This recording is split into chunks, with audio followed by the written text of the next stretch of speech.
Boa tarde, pessoal, tudo bem?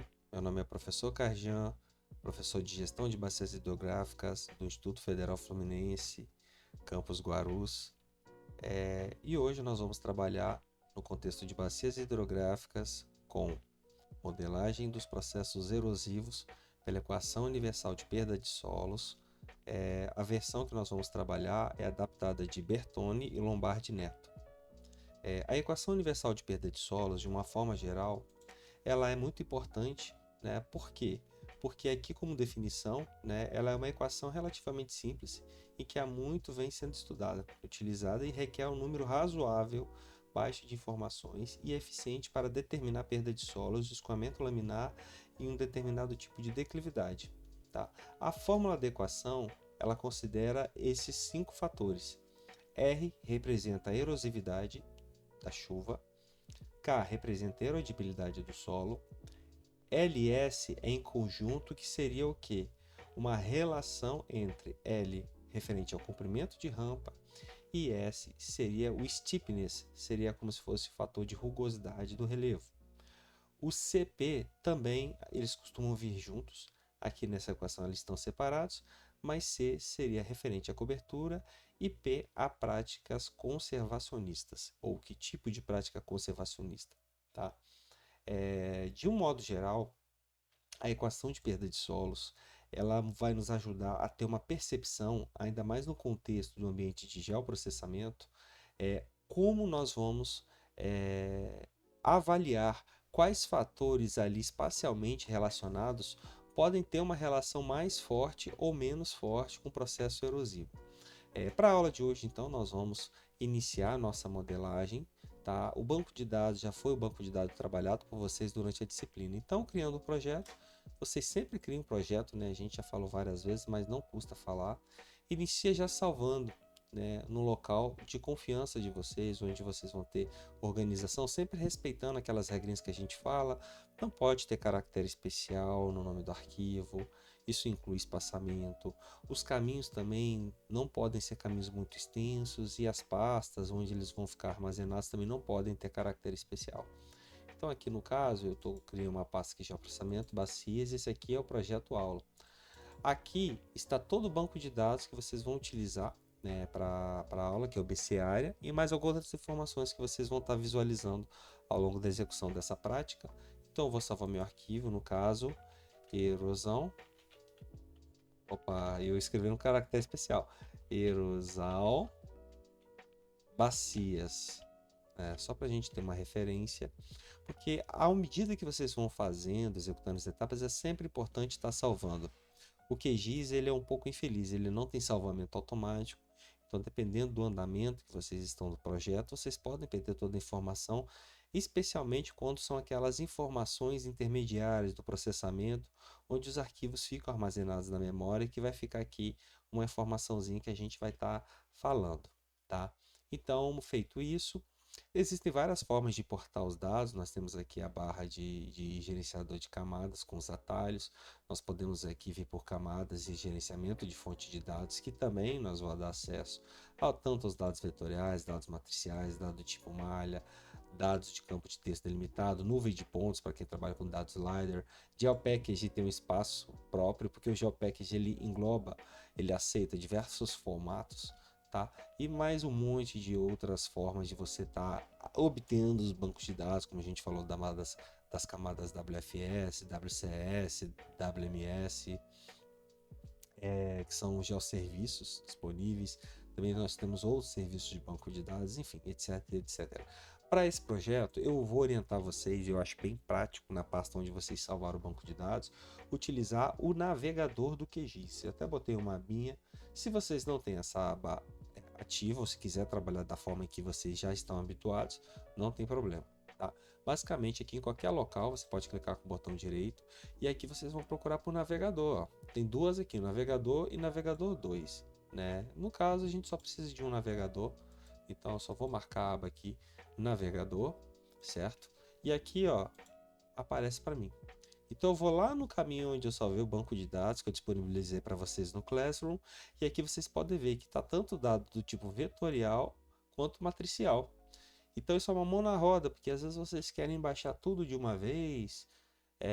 Aqui, ó, dando clique duplo, ó, pronto, a gente já está visualizando o limite da bacia.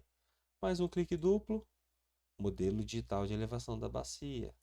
Mais um clique duplo, o arquivo de solos. Mais um clique aqui, o WOT, que é o uso e ocupação da terra. Também nós temos aqui. Aqui também tem algumas informações, está aqui um formato PNG, que é o CP aqui. E também tem outro arquivo aqui, ó, que é, cadê? Que é essa captura de tela, se eu não me engano, que é a tabela. Eu não botei com o nome, mas ela é a tabela com as informações de erodibilidade do solo. Então vocês podem estar vendo isso. Tá dentro do arquivo também, que a gente colocou o TCC de um dos meus orientados, que é o Igor. E nele ali tem a tabela já certinha para vocês estarem tirando essas informações, tá? Então a gente olhando aqui nas camadas, então vai estar todas as informações que a gente vai estar relacionando. Não, ainda está faltando qual? As informações relacionadas à precipitação, né? E a precipitação ela vai estar o quê? No formato Excel. Para alguns alunos, se quiser trabalhar no Excel, a gente vai agora nesse momento um projeto criado com alguns dados importados, a gente vai utilizar o Spreadsheet Layers. Por quê? Porque alguns colegas eles estão com problema com relação ao computador, ao Excel, perdão, ao uso do BR Office e tal. E, enfim, eu tive vários relatos, então a gente vai seguir todo mundo por padrão utilizando o Spreadsheet Layers para poder trabalhar com dados do tipo Excel direto, tá? XLS. No caso, então, basicamente, a gente vai vir aqui em complementos, né? Gerenciar e instalar complementos. A gente vai procurar por Spreadsheet Layers, esse terceiro aqui, tá vendo? Que ele vai permitir eu importar dados no formato XLS do Excel. Não vai precisar estar importando como CSV, porque os dados que eu disponibilizei, como eles estão no formato XLS, vocês terão que converter para CSV. E eu, como eu mencionei para vocês anteriormente, alguns colegas que não têm o Excel, estão trabalhando com o BR Office, estão com alguns problemas relacionados a isso. Então, vamos instalar o complemento. Ele instala super rápido e vamos fechar. Aqui no gerenciamento aqui de dados apareceu essa última aqui, ó, último macro. Então, se essa aba para vocês não estiverem ativas, a forma de ativar ela é com o botão direito aqui também. É o caminho mais fácil, né? Você poderia aqui vir também por exibir e tal, procurar em painéis, mas vamos por aqui, vamos buscar os caminhos mais rápidos para trabalhar. Então, eu vou clicar aqui e aí vocês vão procurar, ó, gerenciador de fonte de dados. Cadê? Gerenciar camadas. Gerenciar camadas, é isso mesmo. Aqui embaixo, então, opção gerenciar camadas. E abriu aqui, beleza? E vocês vão ver aqui que o Spreadsheet Layers ele vai estar aqui na última. Quando vocês clicarem nele, vocês vão ver que ele tem essa interface. Nós vamos procurar o arquivo XLS que eu disponibilizei para vocês. Então, naquele mesmo caminho que a gente salvou, o banco de dados. E vai estar aqui, ó, precipitação pluviométrica 35 anos Espírito Santo. Tá? E vamos abrir. Então, aqui já mostra todos os dados, o nome da estação, as coordenadas de x, y, altitude, a precipitação média mensal de todos os anos e a precipitação acumulada anual, que é uma média também dos últimos 35 anos, tá? Então, beleza, tudo certo. Nós vamos agora informar as informações de geometria para o QGIS conseguir situar, alocar espacialmente as estações meteorológicas. Clicando aqui em Geometry e aqui tá os encodings, vamos deixar por padrão. E aqui X-Field, que é referente às coordenadas em X, nós estamos trabalhando com o sistema UTM, né? Em Y, as coordenadas em Y, obviamente se estivéssemos trabalhando com o sistema latitude e longitude, coordenadas geográficas, o X seria referente à longitude e o Y seria referente à latitude. O sistema de projeção que nós estamos trabalhando é o CIRGAS 2000 UTM Zona 24S, que é o sistema aqui que está nas coordenadas, então já estou informando para vocês. E vamos então só mandar executar, tá?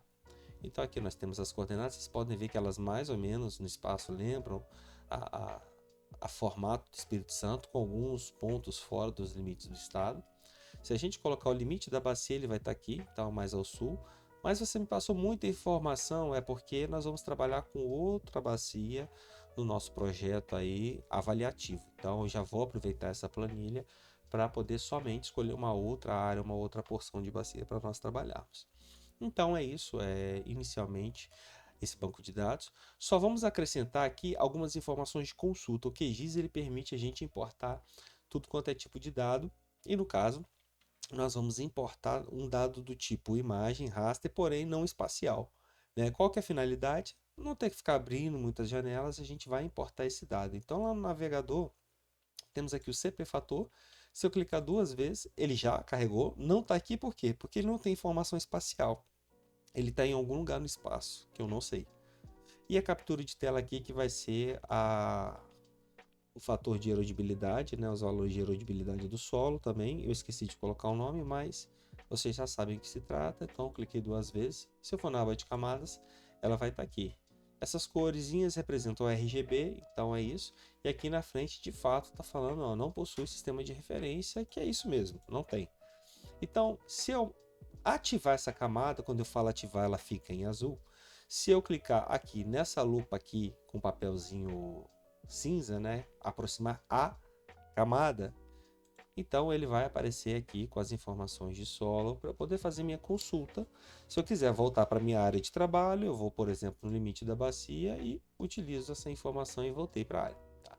Mesma coisa com o CP Fator. Então, se eu quiser ir até ele, eu venho aqui e pronto, né? Opa, perdão. CP Fator, da mesma forma. Ele sobrepôs, incrivelmente. Vamos mudar a ordem, então, né? Olha aqui, então sobrepôs, não tem problema. É aquela regrinha que eu já falei com vocês em várias aulas sobre o empilhamento nas camadas, né? Geometrias, raster por baixo, polígono em cima do raster, linha em cima do polígono, ponto em cima da linha, e quando você tem figuras do mesmo tipo, tente ordenar que as menores se sobreponham às maiores. Você quer ver o que está embaixo? Só desativa aqui, ó, no checkbox aqui da camada e pronto, você vê o que está embaixo. Beleza? Então, por isso, são todas as informações preliminares que nós vamos trabalhar. Vou encerrar esse vídeo para não ficar longo e nós vamos seguir com o processamento adiante, fazendo inicialmente os cálculos aí do fator de erosividade da chuva e posteriormente a interpolação deles. E é isso aí, galera. Até mais. Valeu!